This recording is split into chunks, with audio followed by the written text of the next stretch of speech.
Assalamualaikum warahmatullahi wabarakatuh. Nama saya Yusnida, mahasiswa kelas AKP 3A. Pada kesempatan kali ini, saya akan membahas mengenai BPHTB atau Biaya Perolehan Hak Atas Tanah dan Bangunan. Video ini saya buat sebagai bagian dari tugas untuk menambah pemahaman dan nilai dalam mata kuliah perpajakan 2. Semoga penjelasan yang saya sampaikan dapat bermanfaat dan memberikan wawasan lebih dalam mengenai topik ini. Terima kasih. Untuk selanjutnya, apa saja sih yang akan kita bahas di materi BPHTB? Yang pertama ada pengertian BPHTB, dasar hukum, objek BPHTB, objek pajak yang tidak dikenakan BPHTB, subjek pajak, kemudian pembahasan selanjutnya ada tarif pajak, dasar pengenaan pajak, NPO/PTKP, kemudian saat dan tempat pajak terhutang, kemudian ada juga NPO/PKP, dan yang terakhir kita akan bahas adalah studi kasus. Langsung saja kita ke pembahasan yang pertama, yaitu pengertian BPHTB. BPHTB yaitu perolehan hak atas tanah dan atau bangunan adalah perbuatan atau peristiwa hukum yang mengakibatkan diperolehnya hak atas tanah dan atau bangunan oleh orang pribadi atau badan atau instansi apapun itu. Bahasan selanjutnya yaitu dasar hukum. Nah, dasar hukum yang mengatur tentang hak atas tanah dan atau bangunan adalah hak atas tanah, termasuk hak pengolahan, beserta bangunan di atasnya sebagaimana dimaksud dalam Undang-Undang Nomor 5 Tahun 1960 tentang Peraturan Dasar Pokok-pokok Agraria. Kemudian ada pula Undang-Undang Nomor 16 Tahun 1985 tentang rumah susun dan ketentuan peraturan perundang-undangan lainnya. Untuk selanjutnya, apa saja sih yang menjadi objek pajak BPHTB? Nah, objek pajak BPHTB adalah perolehan hak atas tanah dan atau bangunan. Jadi, objek pajaknya cuma ada dua, yaitu tanah atau bangunan. Apa sih yang dimaksud dengan perolehan hak atas tanah dan atau bangunan? Nah, yang dimaksud dengan perolehan hak atas tanah atau bangunan itu adalah merujuk pada proses atau transaksi yang menyebabkan seseorang atau badan hukum memperoleh hak atas tanah dan atau bangunan tertentu. Hak ini bisa diperoleh melalui berbagai cara, seperti jual beli, tukar menukar, hibah, hibah wasiat, warisan, pemasukan dalam perseroan atau badan hukum lainnya. Kemudian ada pemisahan hak yang mengakibatkan peralihan, penunjukan pembeli dalam lelang, pelaksanaan putusan hakim yang mempunyai kekuatan hukum tetap, kemudian ada penggabungan usaha, peleburan usaha, pemekaran usaha, dan hadiah. Baiklah, saya akan memberikan satu contoh tentang bagaimana sih terjadinya pemindahan hak atau perolehan hak atas tanah dan bangunan. Nah, sini saya mengambil contoh yang jual beli. Bagaimana proses jual beli ini bisa mengakibatkan perolehan hak atau pemindahan hak. Nah, contohnya seperti seorang individu, kita kasih inisial A, menjual sebidang tanah beserta bangunannya kepada individu lain, kita beri inisial B, individu lain, dengan harga 500 juta rupiah. Kemudian, tanah tersebut terletak di kawasan perkotaan dan memiliki nilai pasar sesuai dengan harga jual yang disepakati. Dalam transaksi jual beli ini, si B tadi ini sebagai pembeli memperoleh hak atas tanah dan bangunan tersebut dari yang menjual, yaitu tadi individu A. Baik, selanjutnya yaitu tadi kan kita telah mengetahui contoh dari proses yang mengakibatkan perolehan hak tersebut. Nah, kemudian kita lanjut ke pemindahan hak baru. Nah, di sini ada kelanjutan pelepasan hak. Apa sih itu kelanjutan pelepasan hak? Nah, pelepasan hak atas tanah dan bangunan adalah proses hukum di mana seseorang atau badan hukum sebagai pemilik mengalihkan hak kepemilikan atau hak atas tanah dan atau bangunan kepada pihak lain secara sukarela tanpa adanya transaksi jual beli. Dalam hal ini, penerima hak biasanya mendapatkan hak atas tanah atau bangunan tersebut tanpa adanya pembayaran sebagai imbalan, seperti dalam hal hibah atau warisan tadi. Nah, proses ini sering terjadi dalam konteks hibah, penyerahan hak kepada pemerintah atau bentuk-bentuk serupa lainnya. Kemudian ada di luar pelepasan hak. Nah, jika kita berbicara di luar pelepasan hak, maka konteksnya bisa merujuk pada berbagai jenis transaksi atau peristiwa yang mengakibatkan perolehan hak atas tanah dan bangunan tanpa melibatkan langsung proses pelepasan hak, seperti dalam jual beli, hibah, atau wasiat yang semuanya berpotensi dikenakan pajak BPHTB atau biaya perolehan hak atas tanah dan bangunan. Yang dimaksud dengan hak atas tanah adalah hak milik, yaitu hak yang paling kuat dan penuh atas tanah yang memungkinkan pemegangnya untuk menguasai, menggunakan, dan mengalihkan tanah sesuai dengan kepentingannya. Contohnya, seorang individu yang memiliki rumah di atas bidang tanah, di mana tanah tersebut sepenuhnya menjadi hak miliknya, bisa menjual tanah tersebut, mewariskannya, atau memberikannya kepada pihak lain. Kemudian ada hak guna usaha. Nah, hak guna usaha ini adalah hak untuk mengusahakan tanah milik negara yang diberikan untuk kegiatan pertanian, perkebunan, atau usaha lain yang menguntungkan yang biasanya diberikan untuk waktu yang terbatas atau maksimum 3 tahun dengan kemungkinan perpanjangan. Nah, contohnya ada sebuah perusahaan perkebunan kelapa sawit memperoleh hak guna usaha atas tanah milik negara untuk melakukan usaha perkebunan dalam jangka waktu tertentu. Kemudian hak selanjutnya ada hak guna bangunan.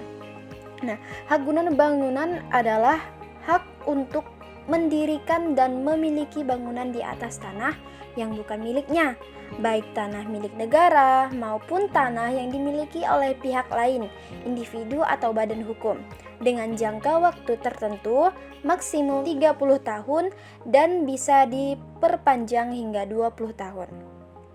Contohnya, sebuah perusahaan membangun pabrik di atas tanah yang dikuasai dengan hak guna bangunan dan beroperasi sesuai dengan jangka waktu yang ditetapkan dalam perjanjian hak guna bangunan. Kemudian ada hak pakai.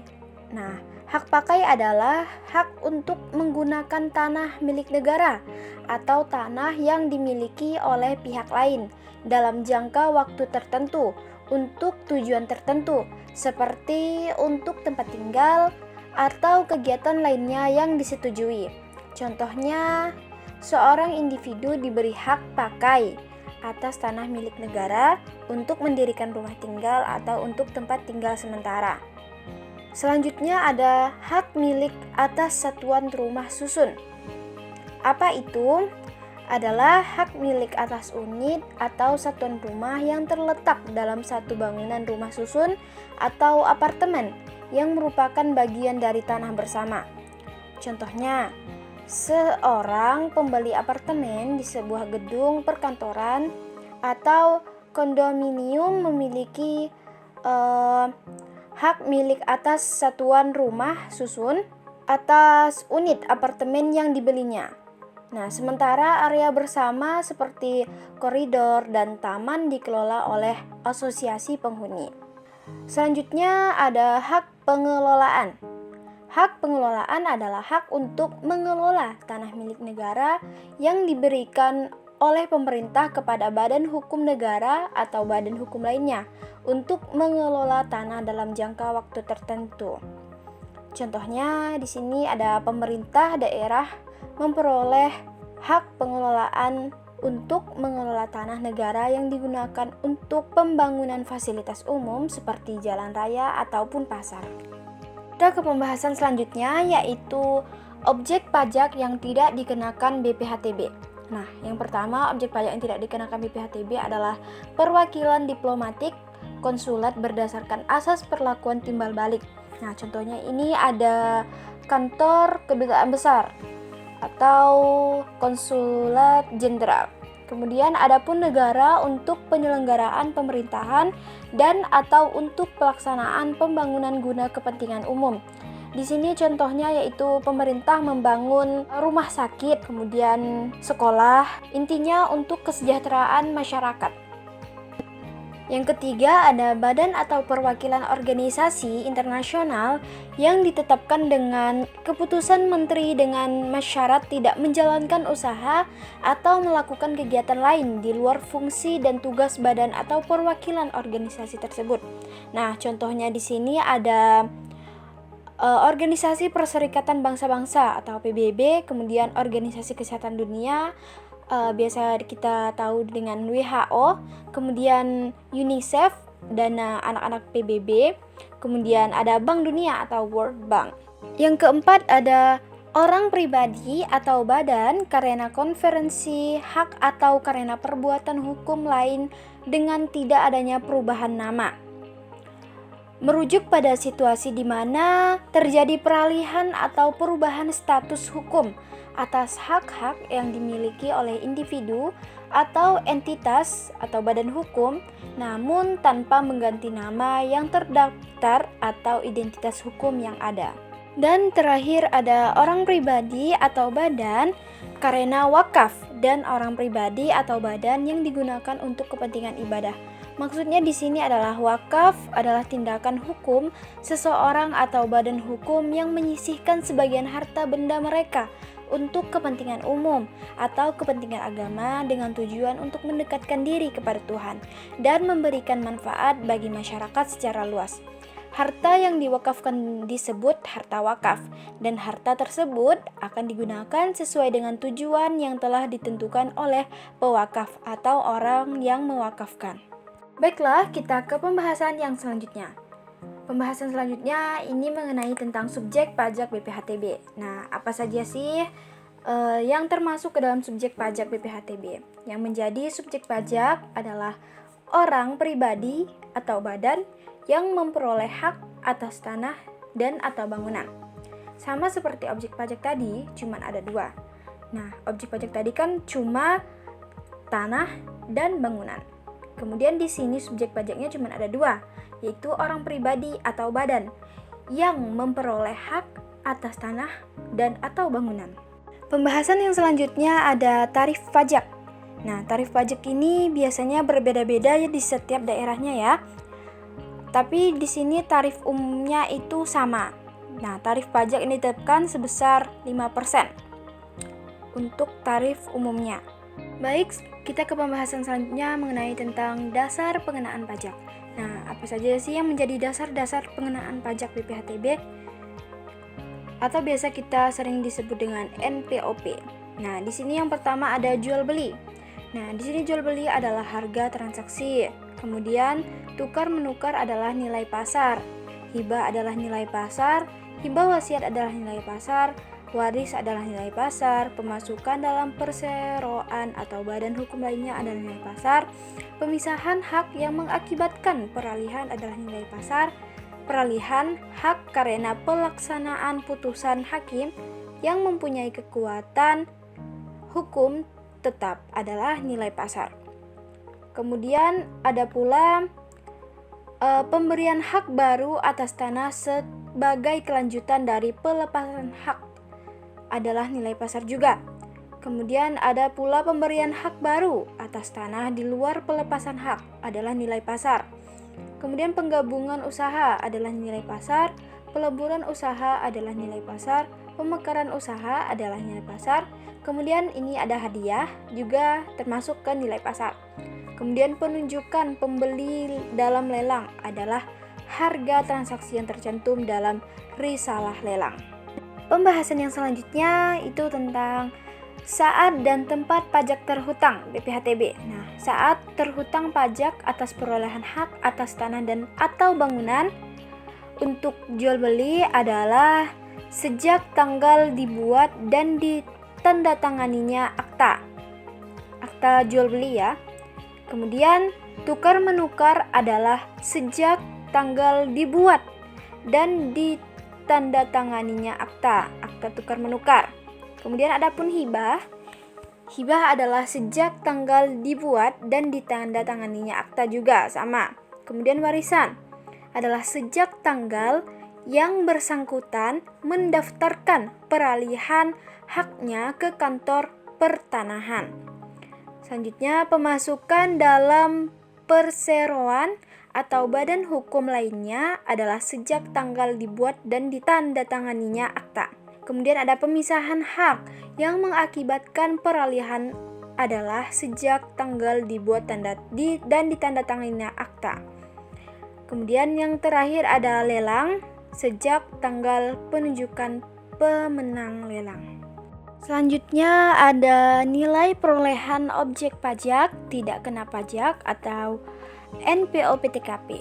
Nah, NPOP-TKP ditetapkan secara regional paling banyak 60 juta kecuali dalam hal perolehan hak karena waris atau hibah wasiat yang diterima orang pribadi yang masih dalam hubungan keluarga sedarah dalam garis keturunan lurus 1 derajat ke atas atau 1 derajat ke bawah dengan pemberi hibah wasiat termasuk suami atau istri.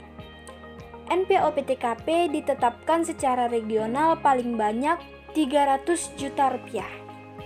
Adapun nilai perolehan objek pajak kena pajak atau NPOP-TKP. Nah, di sini adalah rumusnya ya. Bagaimana sih kita untuk mencari NPOP-TKP atau nilai perolehan objek pajak kena pajak? Nah, di sini rumusnya NPOP-TKP sama dengan nilai perolehan objek pajak dikurangi NPOP-TKP ataupun nilai perolehan objek pajak tidak kena pajak. Kemudian bagaimana nih kita mau mengetahui berapa sih kita kena pajak terhutang BPHTB? Nah, rumusnya seperti ini. BPHTB sama dengan tarif pajak dikali nilai perolehan objek pajak kena pajak. Nah, tadi kan kita sudah mengetahui rumus NPOP-TKP, yaitu NPOP dikurangi NPOP-TKP. Nah, langsung saja tuh masukkan tarif pajaknya berapa, tarif umum ya, ataupun sesuai dengan ketentuan di daerah tersebut. Kemudian kita kalikan aja dengan NPOP-TKP atau nilai perolehan objek pajak kena pajak. Nah, kita sudah masuk ke pembahasan yang terakhir nih, yaitu tentang studi kasus ya. Dari yang telah kita pelajari tadi. Nah, di sini ada Pak Lukman membeli rumah dengan harga 450 juta rupiah, tanah memiliki NJOP sebesar 300.000 rupiah, dan bangunan memiliki NJOP atau nilai jual objek pajaknya sebesar 150 juta rupiah. Jika pengurang BPHTB untuk tanah adalah senilai 75 juta rupiah dan untuk bangunan senilai 25 juta rupiah, berapa besar BPHTB yang harus dibayar? Nah, di sini ditanyakannya berapa pajak terhutang BPHTB yang harus Pak Lukman bayar. Cara pertama di sini yaitu adalah kita telah mengetahui NPOP atau nilai perolehan objek pajaknya tadi ya, atau harga transaksi, yaitu sebesar 450 juta rupiah. Kemudian ada pengurang BPHTB-nya sebesar 75 juta rupiah untuk tanah. Kemudian kita tambah 25 juta rupiah untuk bangunan. Nah, totalnya itu ada 100 juta rupiah untuk tanah dan bangunan. Kemudian NPOP itu kan kita kurangi, karena tadi kita mau mencari NPOP-KP-nya. Nah, setelah kita kurangi 450 juta dengan 100 juta rupiah, hasilnya adalah 350 juta rupiah. Kemudian Di sini kan tidak ada ketentuan ya, berapa tarif yang ditentukan oleh daerah tersebut. Nah, jadi kita menggunakan tarif umum. Tarif umum BPHTB yaitu 5%. Nah, langsung saja kita masukkan ke rumus BPHTB nih. Nah, BPHTB sama dengan 5% dikali hasil tadi ya, hasil pengurangan NPOP dengan NPOP TKP, yaitu 350 juta rupiah. Nah, 500% dikali 350 juta rupiah, hasilnya 17.500.000. Jadi, BPHTB atau pajak BPHTB yang harus dibayar oleh Bapak Lukman adalah sebesar 17.500.000 rupiah. Demikianlah pembahasan kita mengenai BPHTB atau Biaya Perolehan Hak Atas Tanah dan Bangunan. Semoga informasi yang telah disampaikan dapat memberikan pemahaman yang lebih jelas mengenai kewajiban pajak dalam transaksi properti. Jangan lupa untuk selalu mematuhi peraturan yang berlaku agar proses jual beli atau hibah tanah dan bangunan berjalan dengan lancar. Terima kasih telah menonton dan sampai jumpa di video berikutnya.